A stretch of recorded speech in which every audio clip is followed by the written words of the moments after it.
ಪೂಜ್ಯಾಯ ರಾಘವೇಂದ್ರಾಯ ಸತ್ಯಧರ್ಮರತಾಯ ಚ ಭಜಿತಾಂ ಕಲ್ಪವೃಕ್ಷಾಯ ನಮತಾಂ ಕಾಮಧೇನವೇ.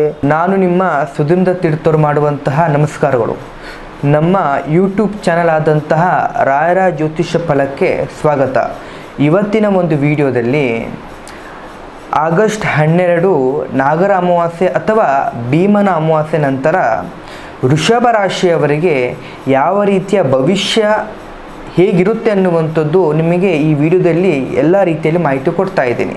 ಈ ವಿಡಿಯೋ ನಿಮಗೆ ಇಷ್ಟ ಆಗಿದ್ದಲ್ಲಿ ದಯವಿಟ್ಟು ಲೈಕ್, ಶೇರ್ ಹಾಗೂ ಸಬ್ಸ್ಕ್ರೈಬನ್ನು ಮಾಡಿ.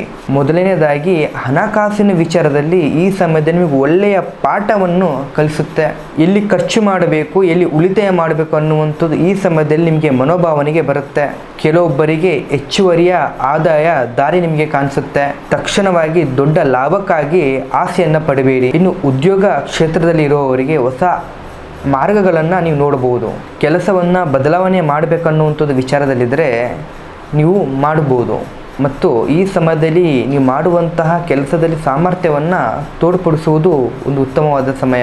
ಆದರೆ ದಯವಿಟ್ಟು ಯಾರ ಮೇಲೂ ಕೂಡ ಡಿಪೆಂಡ್ ಆಗುವಂಥದ್ದು ನಂಬಿಕೆ ವಿಶ್ವಾಸ ಇಟ್ಕೊಳ್ಳಿಕ್ಕೆ ಹೋಗಬೇಡಿ. ನಿಮ್ಮ ಕೆಲಸವನ್ನು ನಿಮ್ಮ ಕೈಲಿರುವಂಥದ್ದು ಉತ್ತಮ. ಇನ್ನು ವ್ಯಾಪಾರ ಮಾಡುವವರಿಗೆ ಹೊಸ ಒಪ್ಪಂದ ಅಥವಾ ಹೊಸ ಗ್ರಾಹಕರು ನಿಮಗೆ ಈ ಸಮಯದಲ್ಲಿ ಬರ್ತಾರೆ. ಈ ಸಮಯದಲ್ಲಿ ನೀವೇನಾದರೂ ಪಾರ್ಟ್ನರ್ಶಿಪ್ ವ್ಯವಹಾರಗಳು ಮಾಡೋದಾಗಿದ್ದರೆ ಈ ಸಮಯದಲ್ಲಿ ದಾಖಲೆಗಳನ್ನು ಸರಿಯಾದ ರೀತಿಯಲ್ಲಿ ಲೀಗಲ್ ಆಗಿ ಪರಿಶೀಲನೆ ಮಾಡೋದು ಉತ್ತಮವಾದ ವಿಚಾರಗಳ.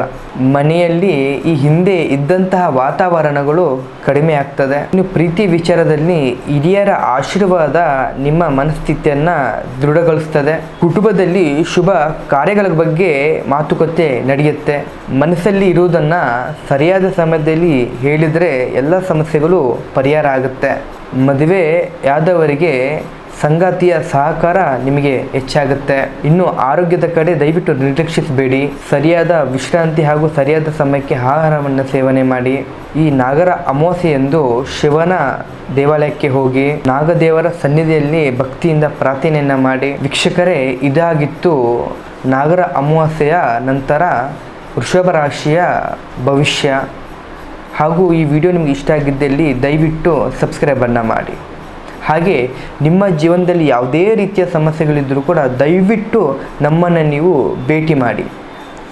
ಧನ್ಯವಾದಗಳು.